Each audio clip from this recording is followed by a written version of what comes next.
വിനോദ്, ഇന്നൊരു പ്രത്യേക ദിനം കൂടിയാണ്. ഇന്ന് ഗുരു നാനക് ജയന്തിയാണ്. സിഖ് മതത്തിന്റെ സ്ഥാപകനും ആദ്യ സിഖ് ഗുരുവുമായ ഗുരു നാനക്കിന്റെ 555-ാം ജന്മവാർഷികം. പ്രത്യേക പ്രാർത്ഥനകളും ആഘോഷ പരിപാടികളുമാണ് ഗുരു നാനക് ജയന്തിയോടനുബന്ധിച്ച് നടക്കുന്നത്. ലോകമെമ്പാടുമുള്ള സിഖ് മതസ്ഥരെ സംബന്ധിച്ച് ഏറെ ഭക്തിയും പ്രാധാന്യവും നിറഞ്ഞ ദിവസമാണ് ഗുരു നാനക് ജയന്തി. AD 1469 കാർത്തിക പൂർണിമ ദിനത്തിലാണ് സിഖ് മതത്തിന്റെ സ്ഥാപകനും ആദ്യ ഗുരുവുമായ ഗുരു നാനക് ജനിച്ചത്.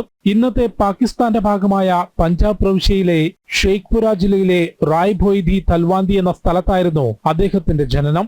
ഇന്ന് ആ സ്ഥലം നൻകാന സാഹിബ് എന്നറിയപ്പെടുന്ന പ്രശസ്തമായ സിഖ് തീർത്ഥാടന കേന്ദ്രമാണ്. ഗുരു നാനക് ജയന്തിയോടനുബന്ധിച്ച് 3 ദിവസങ്ങളിലായി നടക്കുന്ന ആഘോഷ പരിപാടികളിൽ പങ്കെടുക്കാനായി ലോകത്തിന്റെ വിവിധ ഭാഗങ്ങളിൽ നിന്നുള്ള സിഖ് സമൂഹം നൻകാന സാഹിബിലെത്തിയിട്ടുണ്ട്. കബീർദാസിന്റെ സന്ദേശങ്ങളിൽ നിന്ന് പ്രചോദനം ഉൾക്കൊണ്ടുകൊണ്ടായിരുന്നു ഗുരു നാനാക്കിന്റെ പ്രവർത്തനങ്ങളും പിന്നീട് സിഖ് മത രൂപീകരണവും. ഗുരുദ്വാരകളിൽ പ്രത്യേക പ്രാർത്ഥനകളും സാംസ്കാരിക പരിപാടികളും ഗുരു നാനക് ജയന്തിയോടനുബന്ധിച്ച് നടക്കും. ജനം, ഡൽഹി.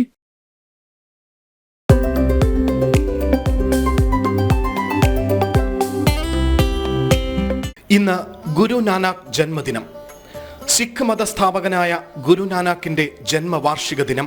ഗുരു നാനാക്കിന്റെ ജന്മവാർഷിക ദിനം എല്ലാ വർഷവും നവംബർ 15-ന് ഗുരു നാനാക്ക് ജയന്തിയായി ആഘോഷിക്കുന്നു. ഇത് പ്രകാശ് ഉത്സവ് അഥവാ ഗുരുപുരബ് എന്നും അറിയപ്പെടുന്നു. സിഖ് സമൂഹത്തിന്റെ പ്രധാന ഉത്സവമാണ് ഗുരു നാനാക്ക് ജയന്തി.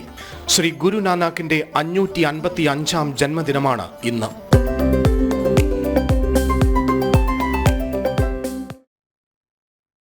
സമൂഹത്തിനെ സംബന്ധിച്ച് വളരെ പ്രധാനപ്പെട്ട ദിവസമാണ്.